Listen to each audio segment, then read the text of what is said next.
Good afternoon. Appreciate everybody being here today. I want to first say good luck to the Mountaineers tonight, Sean Clark, as they play Louisiana Lafayette on Tuesday night. I know that's a big game, so good luck to the Mountaineers tonight and Coach Clark and that team. After reviewing the game film, was really proud of the way our guys competed. I thought there was people questioning, and obviously on film we questioned some of the effort in the previous week, and so we wanted to get that off the tape. We wanted to take that off the tape, and I think we absolutely did that. Really proud of the way the defensive line and Al Davis really stepped up. I thought the D-line was very disruptive, did a tremendous job with negative yardage plays, gap control, sacks. Was it perfect? No way. Never going to get to the perfect game, but you're always striving for it. So really proud of those guys. And then obviously there's always things that you've got to improve on. Cannot give up 21 points in the fourth quarter, period. And with 8 minutes left to go in the game, gave up 21 points and really kind of left us some things to fix. And so spent a lot of Sunday and yesterday making sure we're getting those things corrected. We'll work on that today. But have shifted our focus to a really good Texas A&M football team. Obviously, have a lot of respect for their head football coach and Coach Fisher. I think one of only, there's 3 coaches in our league that have won a national championship. Obviously, he's one of them. Does a great job building a program, tremendous job at running an offense as the play caller and the head football coach. Has total control of operating the game and does a really good job. Coaches quarterbacks at a high level, as you can see with the way that his quarterback has progressed. Defensively, I've never seen so many single digits on one side of the ball before, which especially when they're on the D-line usually is an issue because that means they're really good players. Coach Elko does a really good job, but they've got really good talent on both sides of the ball, and it's been a process for them to get there, and they're capitalizing on it. I know they've had a few injuries, but those guys have now settled into their positions, and they're playing at a high level. Obviously, that's what you have to do in order to beat the number 1 team in the country. Very talented running backs, 2 guys that world-class speed and vision. Both guys will be Sunday players, and something that we're going to have to contend with. Their tight end is a big man, big human, who's always open, and then they've got some really good wide receivers. So hands we definitely got our hands full this week. It's a great opportunity for our football team. It's a great opportunity for our football team to see where we're at, to get an opportunity to play this team at home in front of our environment, in front of our fans, with great energy and enthusiasm for the opportunity. So we're going to be ready to play Saturday and look forward to the challenge that it presents. With that, I'll open up for questions.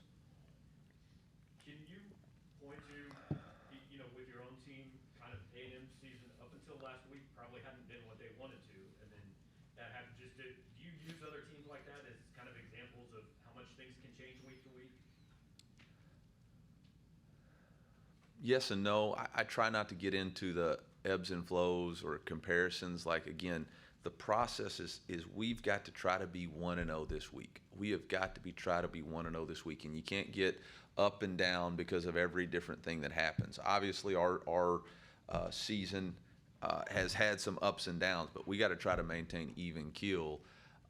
You can't get too high or too low. You can't get into those emotional swings. And so I'm not trying to compare ourselves to anybody else or say, well, we can be like them. Like, we just need to be the best version of Mizzou that we can be. We're all going to want to win Saturday. Do we want to win today at practice? Do we want to win in meetings today? Do we show the effort that it's going to take in the meetings and at practice in order to execute and play well on Saturday? And that's what we have to control each week, each day, each practice. And that's the message that I've got to continue to preach for this program, to continue to lay the foundation for what we're going to be. We may not be there today. We're trying to get there today, but that's what we've got to do consistently in order to be that kind of team, to be a contender. I mean, football will humble you. I mean, if you don't believe me, I'm not going to point anybody else out who's struggling, but there's other teams within the state that aren't exactly playing out the way they want to be playing either right now. Like, that's football. That's life. It's how do you respond to those things, not comparing yourself to other people. How do you respond? Coach, kind of on that subject, how have you seen your guys respond in the last week to, throwing out the depth chart, reviewing with assists on competition, that stuff? I mean, I think the proof's in the film. Like, how did y'all think they responded? What did you think the vibe was when they played? Like, Tyler Beatty's run in the third quarter was as strong a run as I've seen a running back have in a long time. That's heart. That's heart. Yes, he's got talent, but that's an undeniability. Like, I'm not going to be tackled on this play. The second drive of the game, we check to an outside zone, and Javon Foster throws the defensive end out of the club. Man, like he could have worked at Willie's. Like it was incredible. Like that's undeniable effort. Trajan Jeffcoat on the first interception is trying to get underneath the we call it a back block. He's got to be in underneath that, and then he's got to stick his foot in the ground and go chase the quarterback. Gets a dive on him, the quarterback throws it. KAD makes the play. Like that's effort. That's all on that person to play that way. And really, the same thing with the interception. The play's going away. He's still working the tackle upfield, sees the ball up, tips it. Mekhi Wingo, the only reason he gets that pick was because when he sees the ball thrown, our D-line is supposed to turn and chase the football. And he turned and chased the football, and the ball's up in the air, and he catches it. So to me, like, that's the response. That's what you have to have. Was it perfect? No. Believe me, I got plenty of DMs and all that mentions that it's not perfect. I get it. Okay? I get it. We want it to be perfect. We'll get there. We'll get there. But what was good was the effort we played with, was the mentality that we had. We were ready to go when the ball was kicked. So that's a start, and now we got to build on that. Kind of going off that, Coach, just after what happened against Tennessee, how much is this group motivated to get another chance against an SEC team? Yeah, I don't talk about that previous game. Like I ain't worried about that previous game. Like that's in the past. I can't do anything about that. All I can control is the future, and all I can control is today's practice. How are we going to practice today? What is your desire to practice today? And what's your standard? Like, what are you willing to live with? When you look at yourself in the mirror tonight, when you lay yourself down in bed, what's your standard? What are you okay with? And that's what we're asking ourselves right now. I'm not bringing up the past. Like, it happened. Move on. You can't keep crying over spilled milk. Eli, at the midway point of the season, are there things you could touch on and say these are this team's strengths, and you feel like an identity is here now?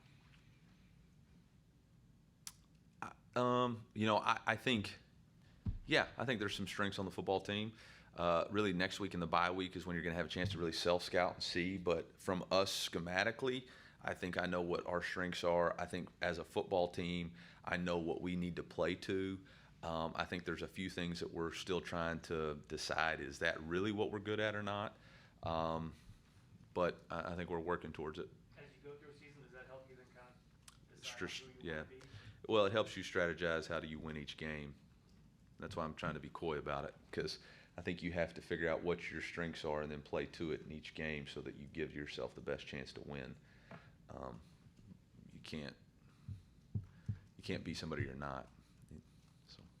Yeah, when you have someone who's playing level of a Tyler Beatty, do you try and hope his production can open up other parts of the offense? Like, do you have to sell him hard so wide receivers can get, some playing time, in that way as well? Yeah, absolutely. I think you have to prepare in a way that allows him to do what he does best, find creative ways to get him the ball so that he can make plays and spark your football team, but then also take advantage of, with all the eyes on him, how do we, do something else to attack the defense. You touched on Texas A&M's defensive front, and what kind of a challenge do they pose this week? Wow. They're big. They've got experience. I think, if I'm right, the only one that's fairly new is Michael Clemens, number 2. But all of them played last year, significant amount of time. They all are physical and big. They all have quick twitch, can bull rush, can throw people off. They keep their linebackers clean. They allow their safeties to play deep so that they don't have to be fitting in the run. Coach Elko does a really good job of creating one-on-one matchups in his pressures. It's not so much overload pressures. It's the ability to create, put people on islands and make those rushes one-on-one, and that becomes a challenge. So, each player is going to have to really work hard this week on their technique and fundamentals and have a great focus and trust the scheme and be able to play fast. Yeah, kind of as a follow-up on that, I mean, what have you seen from your own offensive line, I guess, over the past couple weeks? Obviously, something had to have gone fairly right to rush for 300 yards, but I know Connor's been under pressure a little bit more the past couple weeks. Just, I guess, where do you feel like they're at?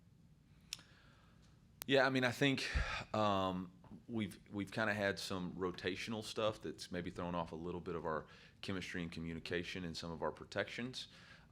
But I think from a mentality standpoint, we've had the right mentality. We're trying to play physical. I think there's always things in the game that you go back and say, this is something we've got to improve on. And I think there's a couple of runs there that in the third quarter that we're disappointed that we're not executing better versus movement. But again, we're continuing to be a work in progress, and those guys are working really hard. With the position group dinners you guys had last week, was that kind of something special, and how do you think that kind of helped bring the team kind of recharge everyone and refocus? I mean, it's not necessarily something special. It's just something intentional, and it's just something that we've got to continue to do to build that connection and camaraderie amongst our football team, to make sure that we understand the importance of playing for each other and not necessarily just with each other. Was that something that you guys had been doing previously in the season, or was that kind of something new last week? We've been doing it. I think sometimes you get into a season and you forget some of the things that you need to be doing. And so it was just a reminder of sometimes you just got to get back to the basics. Back to the blocking. I know you mentioned perimeter blocking being an issue at times the week before. Do you see, especially with some of these jet sweeps and screens, do you see being close and to breaking some of those, and how much of an issue has perimeter blocking been just overall? Well, it was an issue a couple weeks ago because of the holding penalties. Last week we had a jet that would have scored, but it was a legal motion. We got to make sure the formation's set. That's pre-snap penalty on the quarterback. And even on Dawson Downing's long run and on Tyler Beatty's first long run, Toski and Mookie Cooper had blocks on safeties and corners that freed everybody. So the willingness to do it is there. It's just a matter of making sure that we're consistent in it. Has there been a renewed sense of confidence on the defensive line that you've seen since Al Davis has come in? I think D linemen are naturally confident, so I don't think there was a renewed sense of confidence. I just think there's a connection. This league is always good. It seems like maybe more parity this year. Could it be the transfer portal? Could it be the super seniors? I mean, is there anything to it that maybe there's just more really good teams? I think this league's always been really good. It's been fairly competitive, top to bottom. I think it's a competitive league. We all recruit at a really high level, and we recruit good players, and we've got coaches who develop. And yeah, I think when you look at what Coach Stoops has done this year at Kentucky and being able to get maybe I don't know the number off the top of my head, 4 or 5 starters, legit contributors that are helping his team win games, like that's a difference, because that's normally you're developing somebody and seeing if those guys can plug holes, and they plugged in 5 guys who are legitimate starters, who were starters at or significant contributors at their previous schools. I mean, I think number 1 was obviously a very good player at his previous school. The left tackle was a very good player at his previous school. The linebacker was a very good player at his previous school. So, that's a significant push, which is going to be, make parity, I think, a lot more interesting moving forward. In terms of the transfer portal and Chuck Hicks being eligible, Yeah. what's kind of your plan in terms of integrating him with the team and helping use him? Well, he's been integrated with the team.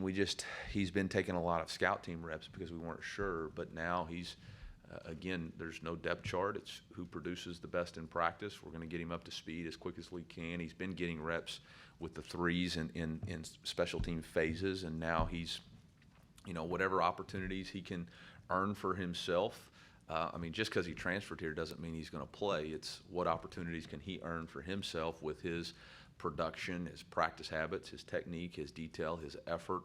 And that's really what we're going to ask of everybody in all three phases every day. Like, what do you earn, and what do you provide our football team with a chance to win on Saturday? What have you thought of how he performed with the scout team so far? Yeah, he was Scout Team Player of the Week 2 weeks ago. I think he's got good movement skills, but now we'll get to see when he actually has to execute a call and make sure it's he's not reading a card. He's having to execute a call based off knowing the defense. I know, going back to preseason, everybody talked about the hope that you'd be able to get a little bit more downfield passing this year. Halfway through, kind of what's your assessment of how that's been so far?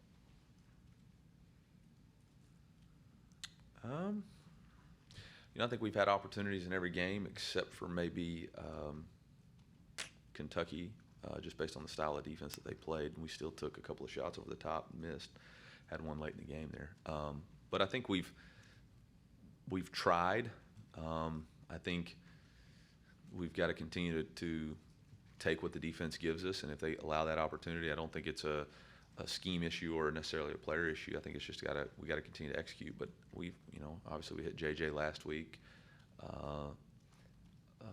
Tennessee, we really didn't hit any explosive plays and missed in the past game. But the previous week, I thought we did against BC was a little bit of a different style of defense too, a little bit more similar to Kentucky. But I think we've hit deep balls. I haven't gone into it and said, boy, we're not an explosive enough offense. As an offensive coordinator, do you have a number of whether it's shots you want to take or big plays you target at every game, and does that change depending on obviously what defense you're facing? No, we have a specific category that we carry into each number of game that we're trying to get. We're trying to create 10 explosives a game, and so you're going to have to. Some of those create naturally through run game, but some of them are created through whatever schematics you may be able to try to create. What's explosive? Center bar, or how do you define that? 12 plus run, 16 plus pass. So we're trying to create 10 of those a game. This is not an analytics deal, but the number one indicator, in my opinion, in wins and losses is actually not turnovers. It's explosive plays. Whoever wins the explosive play battle wins the game, usually in the upper 70s, low 80%, depending on what analytical statistics you use. That's actually number one. In Division I football, that's actually number one. Number two is turnovers. And then you get into sacks, negative yardage plays. So when you look at Beatty and how he's been able to take his game up the level this year, how much of that is him embracing that there's nobody else in front of me, I'm the guy, and kind of having that active mentality? I think Tyler Beatty is an extremely competitive person, and he just has been really working hard to capitalize on his opportunity.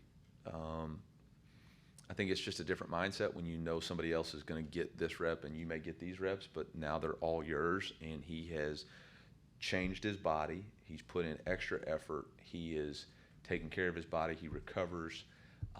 He studies tape. He minds his business, on and off the football field. He's an incredible student, athlete. And so I think he's a great representation of what a student athlete should be, and when you're given an opportunity, how you take advantage of it. Speaking in the backfield, what did you see from B.J. Harris to give him a little bit larger role last week, and how did you assess his performance? Yeah, so Mike actually tweaked his hamstring, and so we were going to go into the game with a little bit more of a Michael Cox rotation, but just didn't feel like that was fair to him. And so, BJ's been a guy that we've been playing a little bit. He's been continually impressing in practice, and so we needed somebody else to take some of that load, and I thought he ran really well. I thought he had some good short area quickness and burst. Did a nice job covering the football. And opportunities continue to grow. We've got to improve in our protection pickups. That's really for him something that he's got to work on. to make sure that we can protect the quarterback and face up blitzes and know who he has to pick up. But that's why you play the game, so you can make mistakes, correct, and learn. After watching the game, did you think playing Chad Bailey more was it positive for the defense? I thought it was a big positive. I thought he played well, answered the bell. Again, not perfect, had a couple of MAs, had a couple of things that got to improve on, but I thought he was more downhill. I thought he was physical. I thought he was, trying to take away yardage from the offense. When you play at a linebacker depth at 5 yards, you cannot be making contact with blocks at 5 yards. You have to be constantly taking ground from the offense. And he was able to do that. And, again, some of his angles on his fits and some of the angles are going to have to continue to improve and be tighter. But I thought he played well. I think he's got room for growth, but I was pleased with his performance.